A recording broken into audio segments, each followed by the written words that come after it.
Show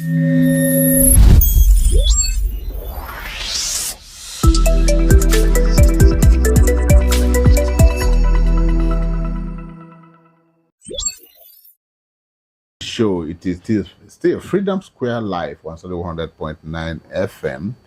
And of course, we're reaching you from Tembe Savage Crescent here in Enugu. Of course, Enugu is the cold city state of Nigeria. The capital of Southeast Nigeria. And of course, my guest, who has not moved, she's been sitting where she's sitting, is the founder and CEO of Quantus Medical Foundation and the lead of the Wecare Nigeria initiative. And she's been here for a couple of days making interventions in our hospitals for change of attitude. So healthcare workers should show empathy, accountability, respect the dignity of patients. So change is a difficult thing because people must be prepared to embrace change.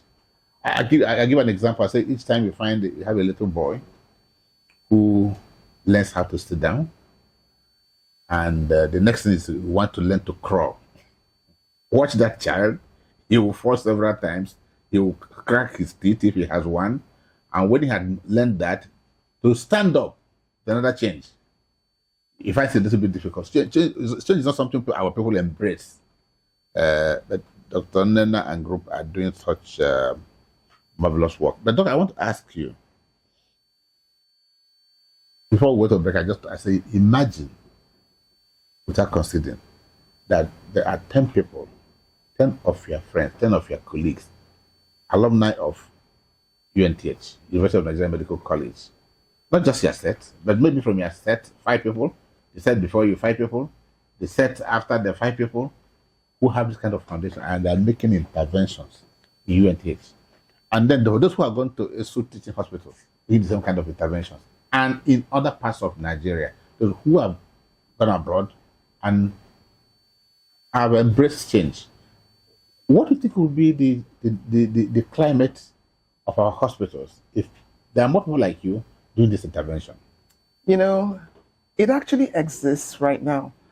I know that I'm speaking up because you have to speak up if you're trying to effect change, especially culture change. However, I can tell you that the alumni of University of Nigeria Teaching Hospital, UNCOMA is the North American version of this alumni, right? Led by Dr. Anthea Esege Wandu.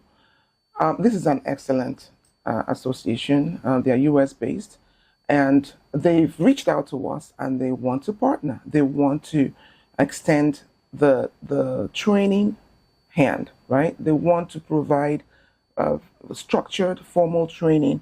So we're going to champion that, but that's one example. But you specifically asked about the different doctors, different individuals doing different things. It exists. I'll give you an example. When we toured the accident and emergency room for UNTH, we walked into PICU, that's the pediatric ICU, which is part of the emergency. So this is after we toured the actual main casualty. We then entered this section that was the PICU, and we lit up. We were like, oh my God, this place is really nice. How come? How come the regular casualty is like this, and then the pediatric emergency it's like this? It's really done up. It's modern. It's well equipped. It's really nice. And they said, Dr. Odira Wankwo, who was my classmate, Really? US based. I mean, I lit up. It brought tears to my eyes to know that yet another doctor is doing something like this. So anyone can go in there. The pediatric emergency it's well done up, and it's an ongoing process. So people that want to support the pediatric ICU in UNTH can support Dr. Odira. But at the same time, I know that there are wards in UNTH, wards that have been owned by individuals. I believe the OBGYN ward has been taken up by one individual. I also believe Dr. Anthea Wandu has taken up another initiative, one of the wards. There's multiple projects going on. But the hospital needs so much help that it seems to be drowned. Sometimes when you're trying to help, it feels like you're trying to boil the ocean. Can you imagine boiling the ocean? That's what this feels like. But like I said when I first started, I feel like this is a calling. I don't even know how God got to put this deeply in my heart. This is all I can think about. Even though I'm going back to the US next week, I I will carry this burden of change in the healthcare system in my heart every step of the way. I'm going to turn around and come back within a few months because this job is not, there's too much to do. And this is not a one person job. So I plead with my classmates, my colleagues, the alumni of pretty much every teaching hospital in Nigeria that's no longer in Nigeria and outside Nigeria doing well to find ways to support, just like many others have done. So I'm saying that there's lots of doctors outside of the country that are doing what they're supposed to do. But it feels like it's being drowned because the problems are too many. Yes. I also urge that this infrastructure fallacy needs to slow down. Building yet another hospital, another diagnostic center, another this, and it's not about structures. It's about the people that actually do the job. Let's invest in these people the best way they can. Okay, so doctors are not well paid. You know, individuals can support the reward of doctors and nurses in Nigeria. So even though we're waiting for the government to increase their pay, we can support them in different ways. The people that are actually doing, for example, if doctors enroll in a particular course and complete it, and this course helps save lives, then we should support these doctors who do this. Doctors who are seen providing compassionate care, going above and beyond, being respectful to the patients, holding themselves accountable, we should support them. And support comes in different ways. The people that can afford this can reach out to us so that we are able to support these doctors and nurses directly. Okay, Doc, before we attempt to open the talk lines, I'm going to ask you a question that is more sectoral.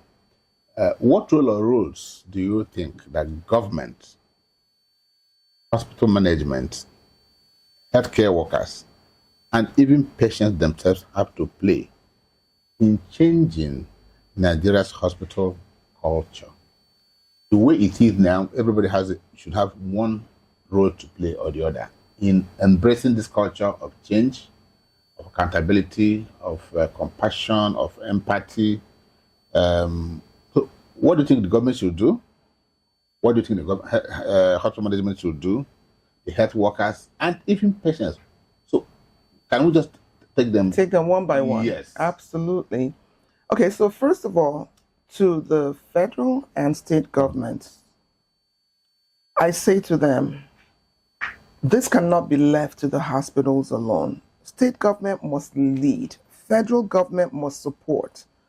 Because healthcare reform is a national priority. A healthy nation is a wealthy nation, and we are none of this. It affects security, it affects productivity, it affects survival. So we need alignment, we need policy changes, we need funding, direct funding to these hospitals. Make sure the funding goes into the right hands and it's not abused. So we need enforcement and monitoring. When government is present, not just for ceremonies where you're cutting the ribbon, but for real implementation, things will change. So that's for the government. And again, every level of the government needs to be involved, not in Abuja alone. They need to show up unannounced. Just show up and you will see firsthand what's happening. Put extra CCTV cameras. Monitor for yourself, then hold people accountable. As for the patients, you need to know your rights. Change is coming. Change is already here. But the law, the Nigerian law, already says and supports emergency care.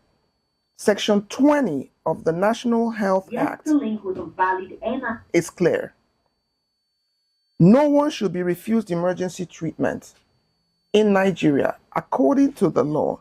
So this is not a debate. It's a matter of enforcement and accountability. So this is why, like I said before, governance matters. A policy must move from paper to practice. The hospital must have a system that ensures emergency patients are received, triaged, stabilized, and treated every single time, even if it's 3 a.m. in the morning. That's no excuse to leave a patient in an emergency situation to die. So the patients need to know their rights. So more training, we need to create the awareness so more people know how to demand help. If you're in a hospital and things are going wrong, look for the care hotline. There's got to be a hotline that you can call and reach out and demand help. Ask for the CMD's number. Demand it. Heck, call us. Call us. We're not promising anything, but I'm saying do something. Send an email. Our email is wecare at Quantus Medical. WECARE at QUANTUS Medical. Send us an email. Call us on WhatsApp. Our WhatsApp number is 090Q-Medical. That's 090-76-334-225. And you would reach us directly. We are in this fight with you. We're here to help the doctors, the nurses, the hospital administration, and even the government. Just allow us to help you. Help us help you. And it's not because we know it all. No, it's because we're making ourselves available and we are willing to fight the fight, ask the tough questions, and push for change. Because change must happen. Change must happen. And that takes me to one of the last questions before we open the talk lines. Change must happen. You work in one of the best environments in the world, where people have to clock in at the appropriate time and clock out at the appropriate time. And within the work hours, devote your time exclusively to your work. So UNTH, as a point of contact, is where people come to work at will. They'll tell you there was traffic. Somebody is dying. They're supposed to attend to a patient. They say there was traffic on the road. They couldn't get to where they're going. Even when they're there, either they're selling granules by the roadside, or they are doing internal UNTH marketing of second-hand clothing, or one kind of trade. Virtually one or two officers are involved in within work hours. When he talks about change, I said, Dr. Nena has entered one chance. one chance. Because I don't know how this culture of people using work hours to do other things. So, how do you hope to affect this cultural change? Wow. Culture is what happens when nobody is watching, right? So, for us to get deep in the work that we're doing in UNTH, we had to ask the tough questions. So yes, we learned that some bad apples tend to do what you're describing. The majority is not like that. But the problem is, it's the bad apple that what? Spoils the whole bunch. Therefore, we must address this. So part of what we rolled out this week to UNTH management, and they fully accepted. Remember when I said there's multiple policy changes going on. So hierarchical abuse, it's not unique to UNTH, it's countrywide. The UNTH just have a point of contact. Yes, it's countrywide. Hierarchical. So when you're up there, you're a senior nurse or something, everybody else below you is a nobody. That's not acceptable. The higher you are in structure, the more work you should actually own. So that means you go to work and you do the work. It doesn't mean you are exempt from doing the work because you were promoted. So that's one thing that they're working on: hierarchical abuse, favoritism. Again, it's just a Nigerian culture. It's not even specific to the healthcare space. Yeah.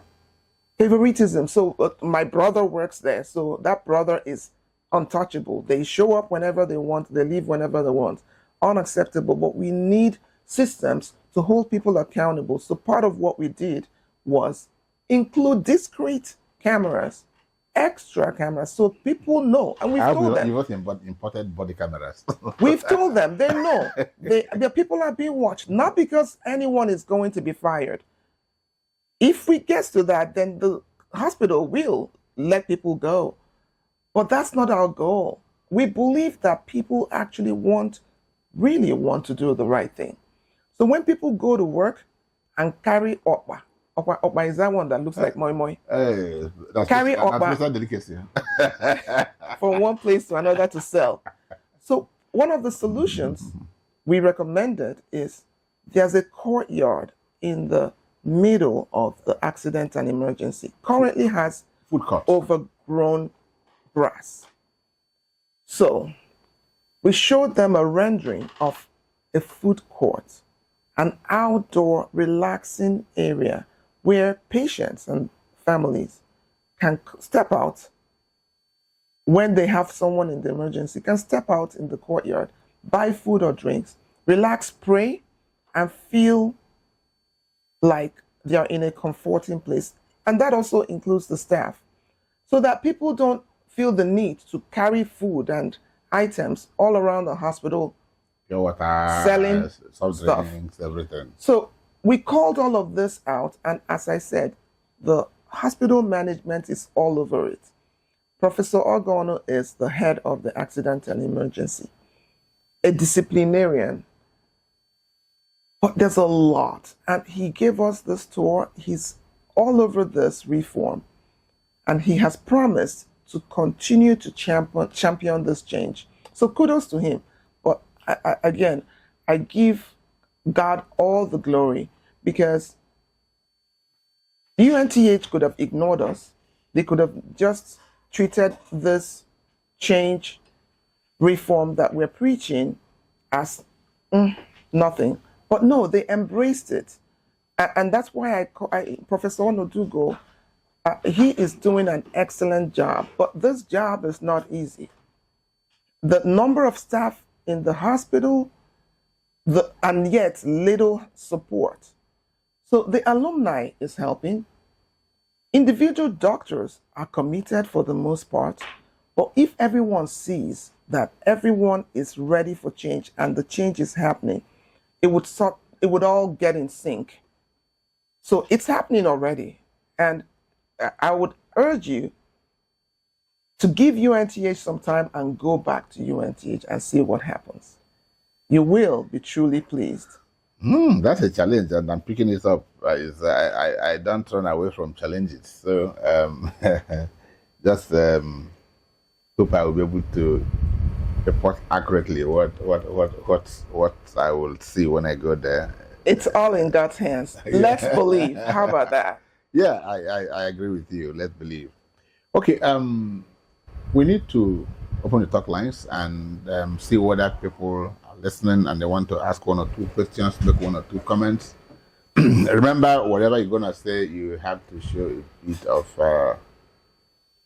caution. We don't abuse people here. It's actually Freedom Square, but of course, you have a right to swing your arms, but you must watch the faces and noses of people who are standing by your side, so you don't hit their noses. So please, Dr. Pikin, can you take us on this route? Okay. The number is That it takes courage. You know, stories like this are exactly why this work matters. Please know that we hear you and we are committed to helping turn this around. I'm not going to say that there's any falsehood in what you reported. I forgot what year you addressed, what year this happened, what you said in terms of time when this happened. But I hope your mom is okay. So it's painful and it should not be normal. What he described should not be normalized. Problem we're having is it's being brushed aside. It's being normalized. But the more you speak up, and like you said, when we actually talk to true patients, people that have true experiences, the truth comes out even more. So again, kudos to you for speaking up. We're pushing for culture change. As you rightly said, we're pushing for accountability. We're pushing that the emergency care standards in this hospital and every other hospital is better so that families don't keep experiencing what you just described, so that people go in there and don't think it's a death sentence. Well, the casualty that I went to, the UNTH accident and emergency that I went to, truly needed help, but it didn't look the way you described. But then again, the hospital is partly on strike. Not the hospital, the people, the allied workers are on strike. So the hospital itself is just only half functional. So we don't have a true picture. But I'm not focused on yesterday.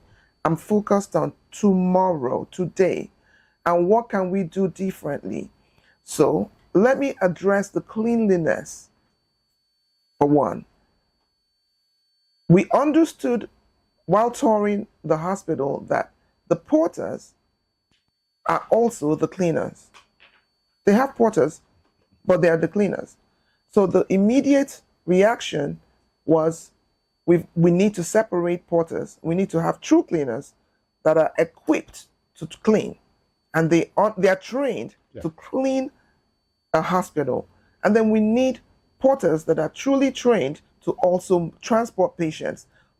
But they are not just porters. We're leaving our patients in their hands. So they need to be trained on compassionate care. They need to be trained on safety, how to move patients safely, and also how to ensure infection control.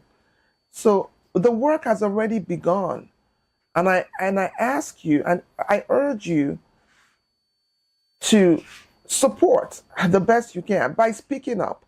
We have put together what we call Change Voices, which is part of the Wecare Nigeria initiative.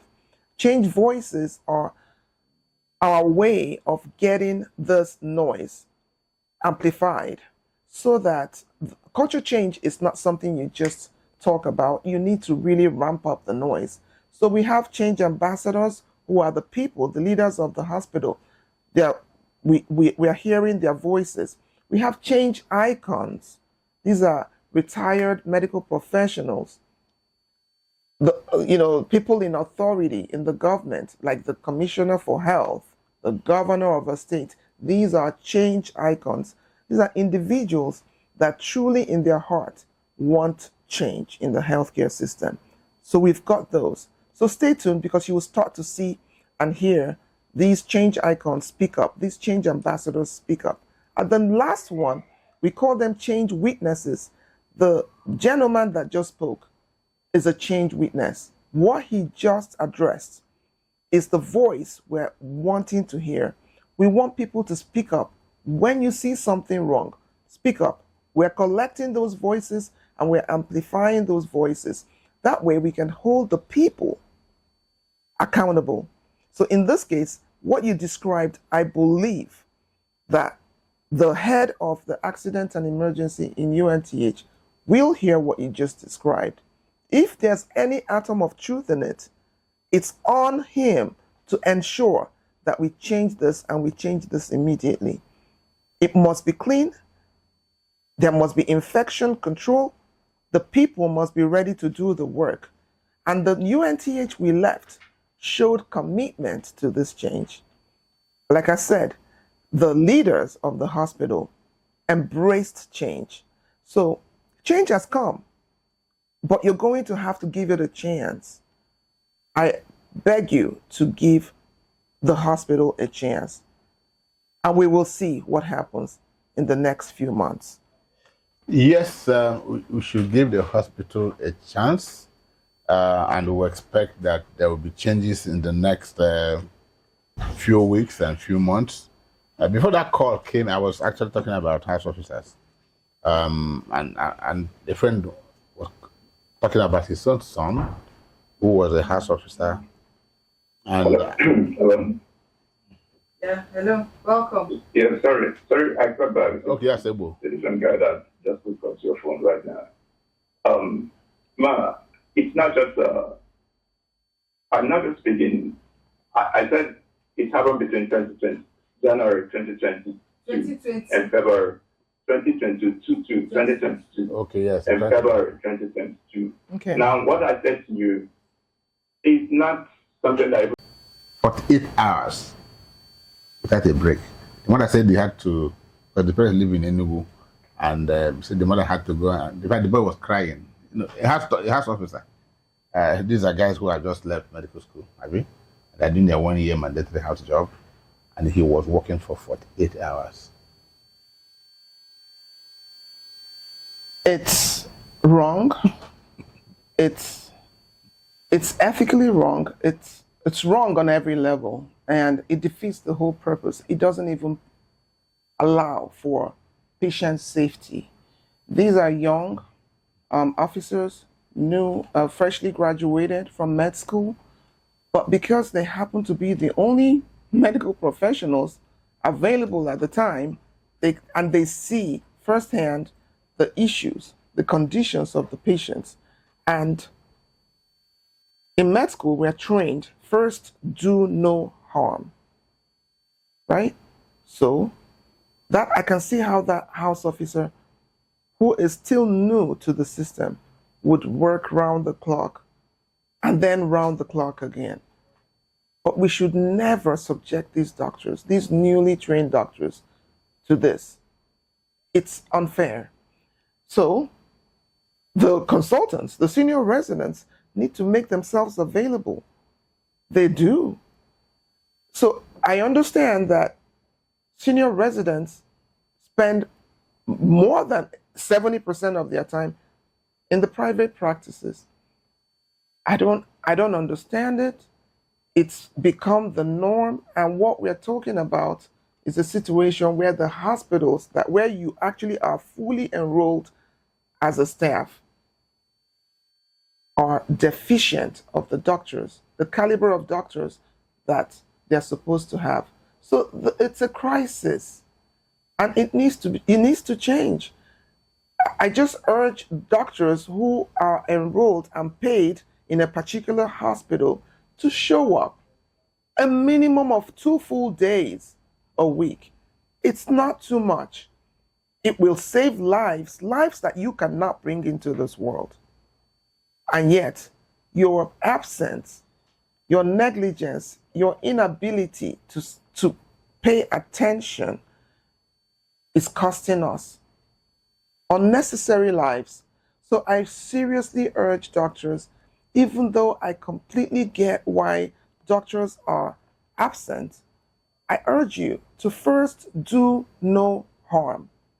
And your absence is harm. Make yourself available, even if it's just for a short time. That's why I said 2 full days in person, 1 full day virtually. The hospital will make it work for you. If you're present this way, I believe that house officer would not have to spend 48 hours on his feet working on patients because there's nobody else to care for these patients. Well, see, if we continue to harp on this, we might begin to think that efforts are not being made. I know, and I can say this authoritatively, there are very fine doctors at UNTH. Absolutely. I can name them. Very fine doctors at UNTH in every department, every area of medicine.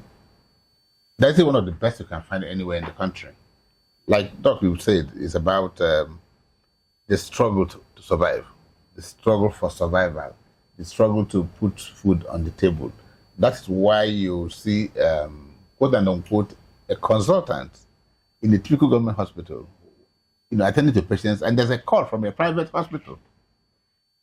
And he excuses himself and runs to the private hospital because he'll be paid better and he can spend that. So while you are there, say he's coming back, he's just going to do this, he's coming back, he doesn't come back in a day or 2 or 3 or 4, and then you find these house doctors. Let's talk about stress management for young doctors. I share an example because my son is a medical doctor. And he just went through the house job in Abuja. And at the time, I don't know what the mom said. He was having constant headache. Mom said we should just take him, and we saw his BP was just terrible. Wow. And part of it was this thing we're talking about. Consultants give him in fact, he's on call back to back. And because I think that hard job is like still a part of training. Yes. They have to examine you, they have to sign your things at the end of the day. So they abandon them to work. If you complain, and then you see doctors almost dropping dead. How would we affect this change? How do we get? I'm not talking. I didn't say it's UNTH. So it's never misquote me. It's not UNTH. It's somewhere in Abuja. Top government hospital in Abuja, and you'd hardly find any of the consultants. So they use these guys. I said, so when you have a case you don't know, say you call him on phone. How do you manage complicated cases? Cases with complication. Do this, do that, do that, do that, do that. Over the phone. Over the phone. Well, it's better than nothing. Okay, better than nothing. It's better. Okay, so let's call it what it is. It's better than nothing. We are lacking these doctors. We're lacking nurses. They are leaving. Every paycheck a hospital provides to a doctor or a nurse is, for the most part, the next ticket out of Nigeria.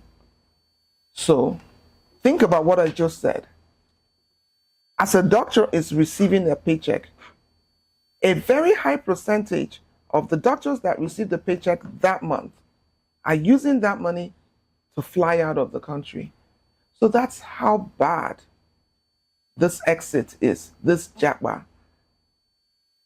So if we have very few doctors and very few nurses available, then we have to resort to saying, make yourself available as a doctor, a consultant, a minimum of 2 full working days when you're fully present in person, in clinic or surgery, doing what you're supposed to be doing. And by the way, pay attention to the younger doctors. Let them learn. And then for the 1 extra day, making it 3 in the week, make yourself available virtually. And I'm talking fully available, because you might be needed in multiple places at the same time. And when you're working virtually, it's easier. That's being practical. And we're not even anywhere close to that right now. Therefore, if we start there, then we can ramp it up. But it makes no sense to tell the consultants to just be fully present in the teaching hospitals where they are paid little or nothing. No, but you accept the job, you don't accept the job. If they don't accept the job, then who is going to do the job? Even for so once a month. Why do you accept the job and then you are absentee consultant? I agree. So the hospital will know that we don't have this. I think it's unethical for people to, and that's part of what I call patients' expectations, and then unmet expectations. You expect that if you go to a place like, UNTH, you find the best of hands. And then you go there, you don't find them. And you know that at the end of the month, they get paid, but they're never there. Yes. Is that acceptable from where you're coming from? No, and I've asked, I've asked why. So that's the system reform that we're talking about. See, do you even realize that the average CMD does not have authority to get rid of a consultant? That's part of it. I mean, what system works that way? Administrative reform. Do you understand? So why are you going to turn around and blame someone who doesn't have the authority to get rid of someone on a high position? But they can query the person. The queries are on. The queries are endless, but it doesn't matter. And once in a while, they bite the, bullet and do what they need to do, but it's not enough. That's why it's not changing fast enough. That's why this call is extremely important. That's why the government needs to hear this. The ministry needs to hear this. They know, but it's like a mafia where you just don't know how to penetrate and get the change you want. But it's not the mafia, it's the government, and the government needs to work for the people. And I know this is good government that we have in Nigeria. There's goodness in this government that we have in Nigeria. We're just asking that this goodness extends to the healthcare system so that the policies are restructured and reformed so that patients feel the change. There's only so much a hospital can do, or the hospital management can do, if they are not being supported. Okay, my last question, and maybe you may have 2-3 minutes to answer this. I want to brand you a cultural ambassador, a change ambassador, okay? And assuming without considering for a moment you're a Minister of Health or you're an advisor to the Minister of Health, for a change of hospital culture, what would be your advice?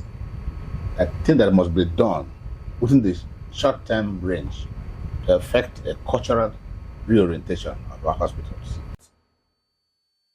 And it's in every single thing around the healthcare system. It's the policies.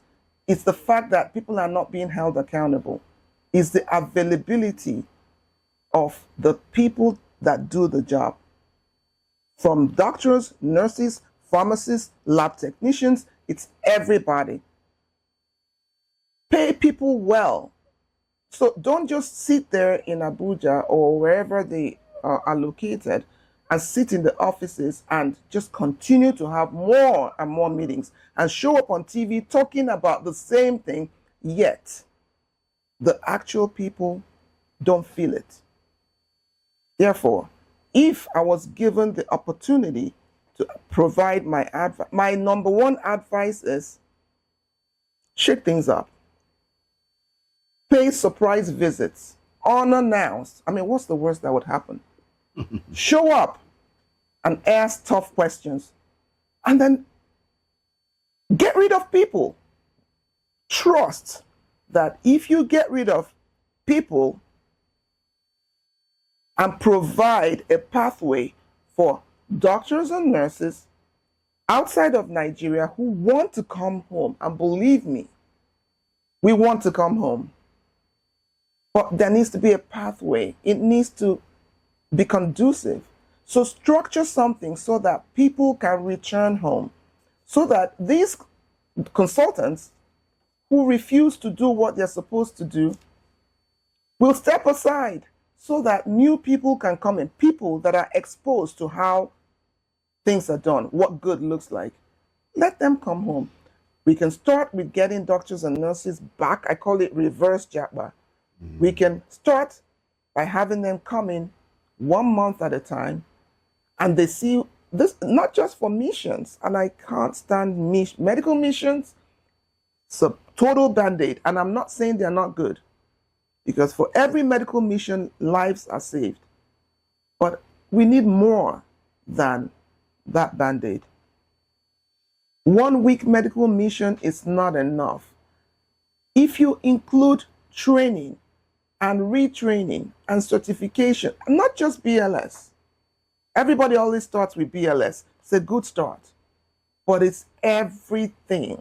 It's compassionate care training like we're providing. It's technical training. It's the how to perform this surgery safely. How it's nonstop. So we need to provide this training across every single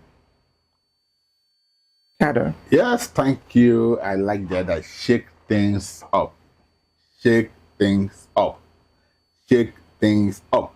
And that is just a fitting point to have this conversation come to a close. But before that, I must thank in a very, very special way the founder and CEO of Quantus Medical Foundation and the lead of the Wecare Nigeria initiative, Dr. Nena Ihe,